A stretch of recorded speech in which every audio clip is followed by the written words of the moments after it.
This podcast is sponsored by Renewal by Andersen of Central Pennsylvania, which is hosting a 29-year anniversary sale. Ooh. And in honor of this anniversary, Renewal is offering 25% off windows and doors at no money down, no payments, and no interest for a whole year. Visit renewalbyandersen.com before this deal ends at the end of June. Pedestrian deaths have hit a 40-year high. Meanwhile, officials are reminding everyone to take the proper precautions against rabies this summer. Some people may be entitled to part of a chemical spill settlement. And you may have heard of cocaine bear, but how's about cocaine werewolf? I'm Claudia Dimuro, and you're listening to Today in PA.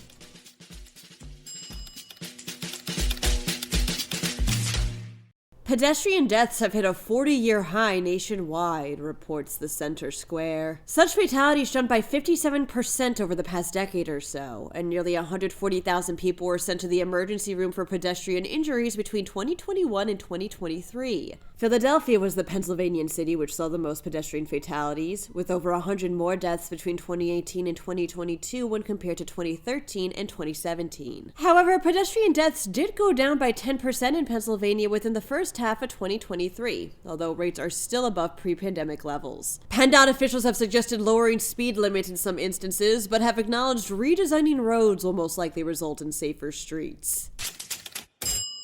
As more and more people head outside during the summer months, they may come into contact with some wildlife, reports the Reading Eagle. That being said, officials such as those from the State Game Commission want to remind everyone to take the proper precautions against rabies, which mainly means keeping away from animals if you can in the off chance they have the disease. There were over 250 confirmed rabies cases throughout the state last year, which is pretty consistent with previous years. The species with the most rabies detections were found to be raccoons.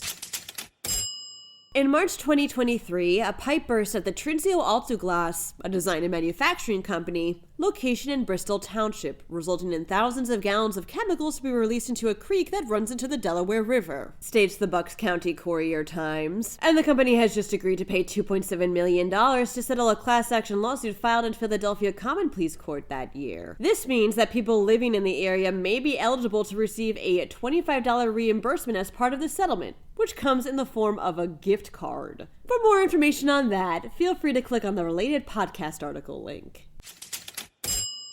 You may have heard of Cocaine Bear, that movie about a bear that gets into some cocaine, says PennLive. But how's about Cocaine Werewolf? That's right, shot right here in Pennsylvania and part of the Appalachian Mountains, Cocaine Werewolf follows the story of a film crew shooting a low-budget horror movie that ends up getting attacked by a werewolf on cocaine. How the werewolf gets the cocaine? Well, I guess we'll all have to see the movie to find out. Cocaine Werewolf will premiere at a historic theater in downtown Wellsboro in July, and then will be available on DVD. If you watch it, let me know how it is. That wraps up today's episode. For even more news, visit PennLive.com. And also please remember to rate this podcast and to share it around with someone you think may like it too.